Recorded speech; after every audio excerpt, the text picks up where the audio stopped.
galaxy where silence hides the truth, a young girl from a forgotten desert town does the impossible. She listens. Not with machines, not with power, but with heart.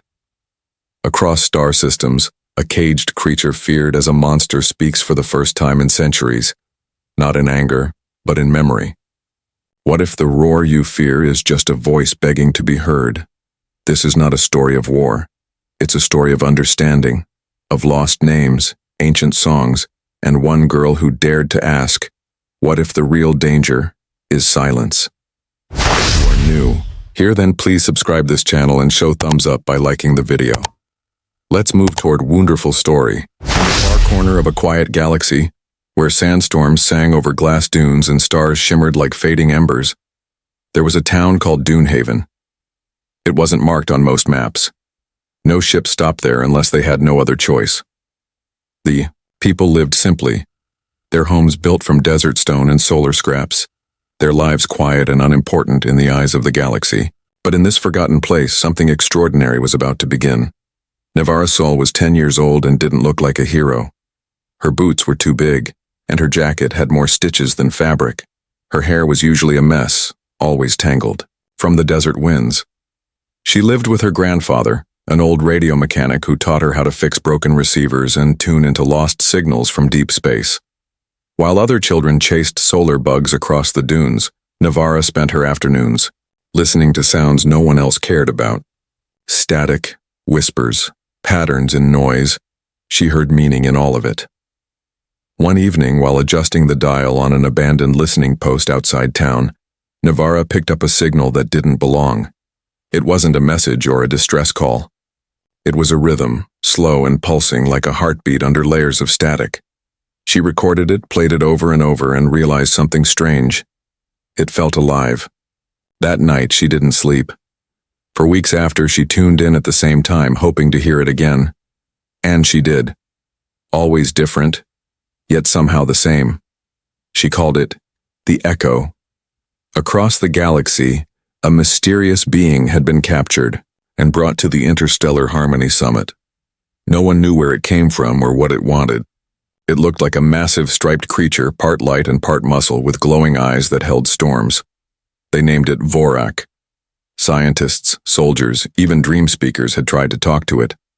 All had failed. Vorak never repeated the same sound twice. Its growls seemed random, its roars terrifying. Yet it had never attacked unless provoked. To most, it was a threat too strange to trust. They caged it in the center of the summit and called it a danger to peace. When Earth was asked to send a language expert to the summit, everyone expected a famous linguist or a decorated diplomat. Instead, a small transport arrived carrying only one person, Navarra Sol. No medals, no credentials. Just a quiet girl with a patched bag and an old signal tuner tied around her waist. The Galactic Assembly laughed. Some thought it was a joke. Others were angry, thinking Earth was mocking the summit. But Earth's ambassador only said, "She hears what others miss." Navarra didn't speak much during the long walk through the summit's halls. Tall creatures and floating officials watched her with cold eyes. She didn't care. Her hands stayed close to her sound device, fingers brushing the worn buttons like they were part of her heartbeat. The chamber that held Vorak was colder than she expected. The walls were made of mirrored alloy, and 10 security fields buzzed in layers between her and the creature. Vorak stood still, its body like thunder paused in mid-motion. Its eyes burned like the sun just before it sets. For a moment, nothing moved. Then Vorak growled, not loud but low, deep enough that the floor trembled. Most people stepped back. Navarra stepped forward. She smiled, not in amusement, but recognition. She had heard this sound before. Not in this exact way, but hidden in the rhythm of her recordings. She reached for her device, adjusted the tuner slowly, and played the echo. The sound filled the room. Not a song, not a speech, just a pattern, a memory. Vorak stopped moving. Its ears twitched, its head tilted, not like a predator watching prey, but like someone hearing their name after years of silence. A quiet breath escaped from its chest. The guards reached for their weapons. Navarra raised one hand, palm out, without turning around. "Please," she said gently. "Just wait." She stepped closer. The security field crackled but didn't harm her. Vorik didn't growl again. Instead, it made a sound that wasn't a sound at all, more like a feeling, like sadness made into vibration. Her device shook. The signal it picked up made the translator buzz, but the words came through clear enough. "Where is the one who sang to me?" Navarra's heart pounded.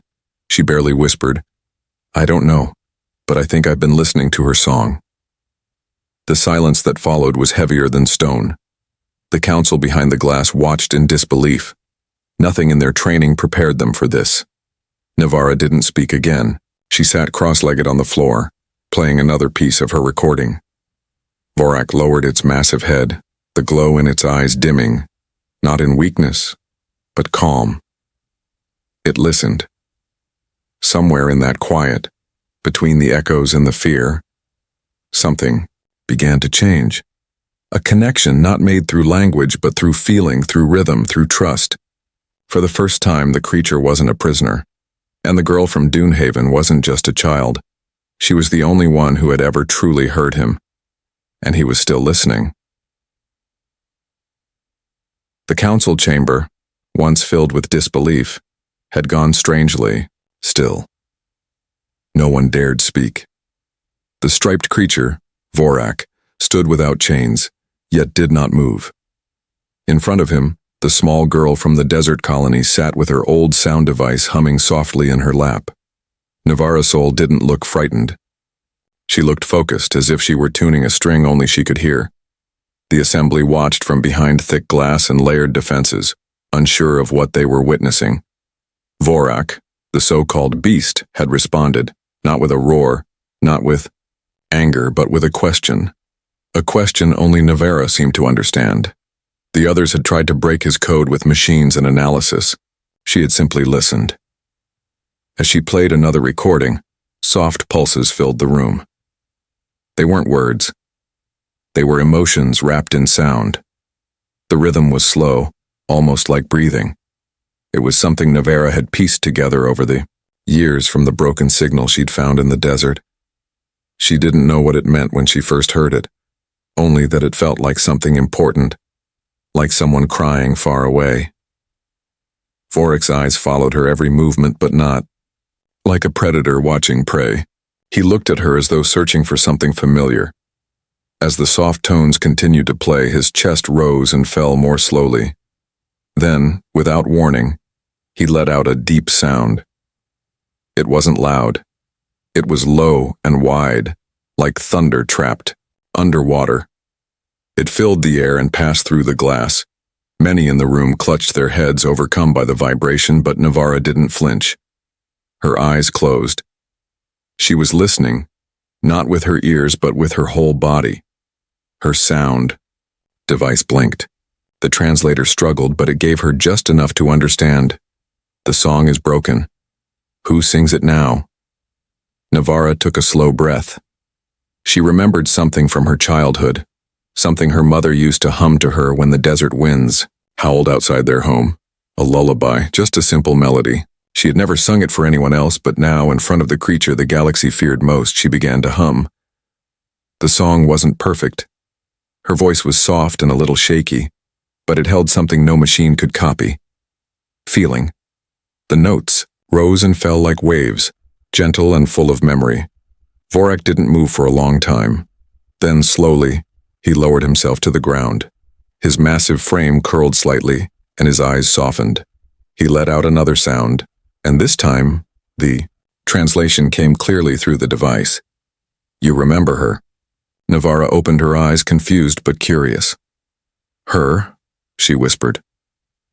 Vorik responded again, this time with a longer pulse, not in words, but in images. Her device flickered and projected shadows in the air, blurry, faint shapes that moved, like memories. A forest of glowing trees, tall and thin, with symbols hanging in the branches. Creatures like Vorik walked through the light, not wild or dangerous, but graceful and calm. They didn't speak with mouths. They sang with their bodies. Vibrations carried through the air like stories wrapped in wind.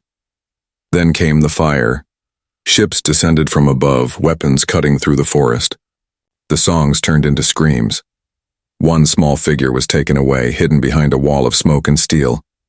Then silence. The image faded. Navara's throat felt tight. "That was your home," she said quietly. Vorak's breath came slower now, heavy with something that felt like sorrow. The translator gave a final phrase. "I was the last singer." The girl sat quietly, unsure what to say. She didn't feel powerful or special. She just knew how to listen. "Maybe not anymore," she said softly. Suddenly, alarms rang out. Defense systems lit up. The High Guard had grown nervous. They couldn't understand what they were seeing, and decided to act. From behind the chamber walls, gun turrets rose from their slots, clicking into position. Red lights blinked on. A voice echoed through the room. "Step away from the subject." Navara didn't move. She turned and faced the glass. "He's not a subject," she said, her voice steady. "He's someone who remembers." The council members shouted over each other. Some ordered her removal. Others demanded containment, protocols. But Navara wasn't afraid. She placed her hand gently on her sound device and turned the dial. The recording that played was not one she had made. It was something Vorak had just shared. A pulse, deep and ancient. The device read. It shaped it and translated the message into every language in the room. "I do not want war, I want to be heard." The words hit the walls like light through water. The red lights dimmed. The turrets powered down. For a brief moment, the room was still. Navara turned to Vorak. His head bowed slightly, not in defeat, but in peace. His eyes glowed with quiet strength. She smiled at him. "We're listening now." And so was he. The silence after the message was the kind that made time feel slow. In the chamber where fear had ruled moments before, the glow from the red defense lights faded into dim orange. Council guards stood frozen, unsure whether to act or wait. Navara Sol stood beside Vorak, her hand still resting gently on her sound device, which had just translated a message that reached beyond words. "I do not want war. I want to be heard." The creature, once called a threat, now sat calmly, on the floor like a teacher waiting for his class to catch up. Vorak didn't growl again. Instead, he began to hum, not through his mouth but through his chest, his skin, the air around him. A slow pulse traveled through the chamber, rising and falling in waves that stirred dust on the floor. Navara recognized it at once. It was the same rhythm she'd first heard back in Dunehaven, buried under static and sand. The same pulse that had called to her, asking for someone to notice. Her device shook gently and then began projecting again. Not words this time, but something else. Images. Shadows shaped by vibration. Light woven from memory. Everyone in the council chamber turned toward it, their eyes wide. What they saw was not fiction. It was memory, real and alive. A planet appeared in the air, glowing green and gold, covered in forests taller than mountains. The trees pulsed with light. In those forests, beings walked. Others like Vorak, tall and striped, their eyes full of calm fire. But they weren't roaring or pacing like beasts. They were speaking, through sounds that danced with the wind and shaped the air into stories. They sang names into the trees. They carved songs into the stones. Each hum, each step, held meaning. It was not a world of violence. It was a world of harmony, of sound used as language, as memory. Then the skies darkened. Dark shapes filled the air, ships from another time, another empire. Weapons struck down the trees. The air filled with screams twisted by panic. Fire ate. The forests and the glowing rivers of the planet ran black. Vorak's people tried to sing over the destruction, to calm it, to explain. But no one listened. They were captured, taken, silenced. One image froze.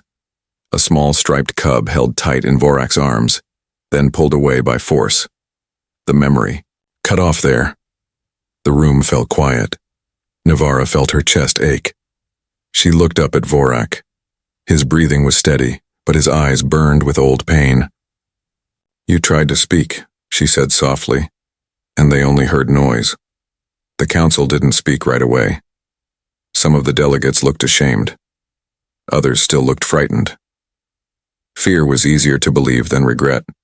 Then the head diplomat, a tall, thin being from the crystal belt, leaned into her speaker and asked, "What is the meaning of this memory?" Navara turned to face them. Her voice was quiet, but clear.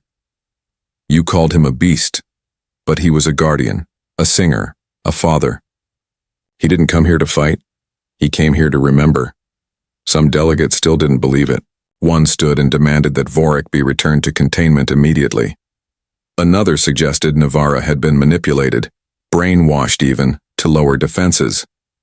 But none of them moved. None dared approach Vorak now, not out of fear, but something deeper. Respect maybe, or uncertainty. What do you do when the thing you feared asks only to be understood? Navara stepped forward. Her sound device hummed as it recorded the pulses still rising from Vorak's body. She felt like she was standing in a river of history, and each wave carried something important. Names, places, stories long erased. Vorak looked at her then and gave another vibration, shorter, softer than the last. Her translator blinked and spoke. There were others, scattered, hiding, forgotten. Navara's heart jumped. "Your people?" she asked. Vorak nodded slowly. A deeper pulse followed and another image appeared. A star chart faded and broken like something drawn from old memory. One point glowed faintly, a moon on the edge of a forgotten sector. Another message formed. "A voice may remain." The girl looked back at the council. They were still arguing behind their glass. Some were angry. Others whispered. Navara didn't wait for their permission. She turned back to Vorak and spoke in a steady voice. "We'll find them. If there's even one left, we'll find them." The big creature let out a long breath. Not a roar, not a hum, just breath. And in that sound, Navara heard something like hope. For the first time since the summit began, Vorak stood not as a prisoner but as someone with purpose. Outside the chamber, the stars kept spinning. But in that room, something had changed. The lines between species, between human and not, between beast and voice, they blurred, then broke. All that remained was the truth. There were songs left unsung, names left unspoken, and if Navara had anything to say about it, they would no longer be forgotten. The ship was old. Its outer panels were patched with different metals, and the engines hummed with a tired kind of strength. It wasn't built for long journeys, but it moved with determination. Inside, Navara sat at the control seat, her small hands moving over the switches and dials like a musician tuning an old instrument. Beside her, silent and still, sat Vorak. He didn't speak often, but his presence filled the cabin like a calm storm waiting to be heard. Together they traveled through dark space, searching for something more than answers. They were searching for voices. After leaving the summit, Navara had made a choice. She didn't wait for approval. She didn't listen to the frightened whispers of politicians or the warnings from Earth's leaders. She simply left, taking the path no one else dared to follow. Vorak had given her more than just stories. He had given her a map, drawn from memory, showing places where echoes of his people might still remain. It wasn't clear or complete, just old signals, broken pulses, and faint stars. But for Navara, that was enough. Their journey took them to empty systems where only silence lived. They passed dead moons and forgotten stations, each one holding pieces of the past. In every system, Navara sent out a call, not in her language, but in Vorak's. She had recorded his oldest tones, mixed them with the lullabies he remembered, and turned them into a signal. Not a warning, but a message. You are not alone. At first there was no reply. Days passed. then a week. Vorak sat by the viewing window watching the stars like he was listening for something deeper than sound. Navara stayed up late each night, adjusting the frequency dials, checking for even the smallest vibration. Then one morning the ship's sensors blinked. A pattern appeared in the noise. Weak, scattered, almost nothing. But it was there. Navara jumped to her feet, heart pounding. She played the signal again, slower this time. It wasn't random. It was a pulse, a call. Two simple tones repeating again and again.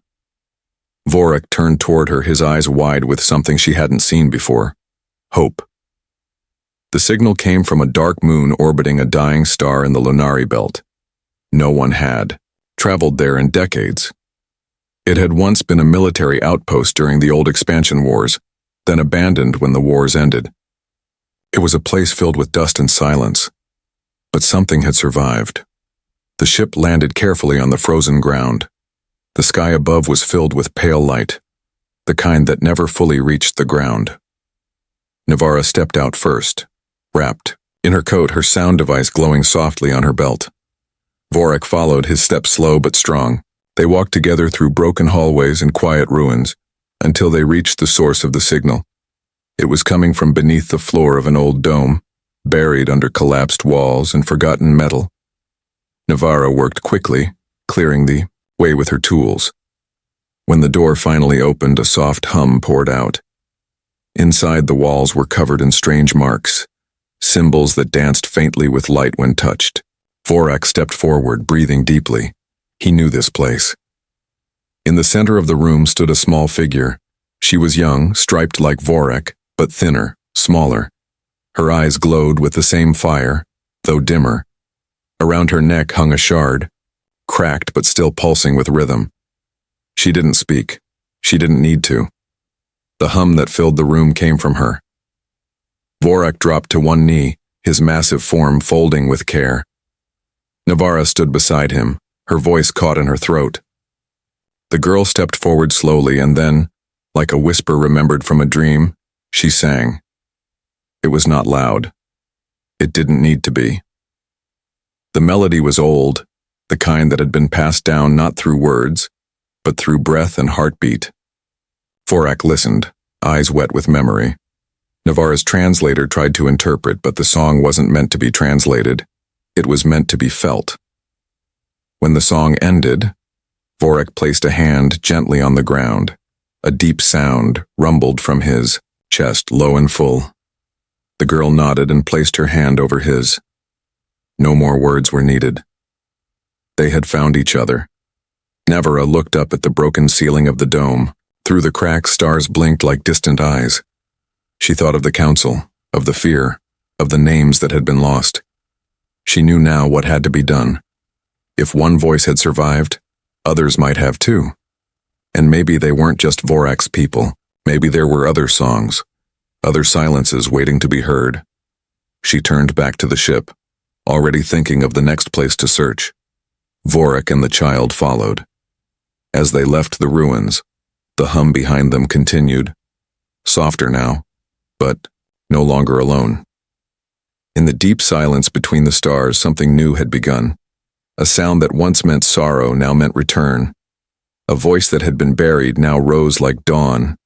They flew on, not as a girl and a beast, but as a choir made of memory, searching for the rest of the music the galaxy had forgotten.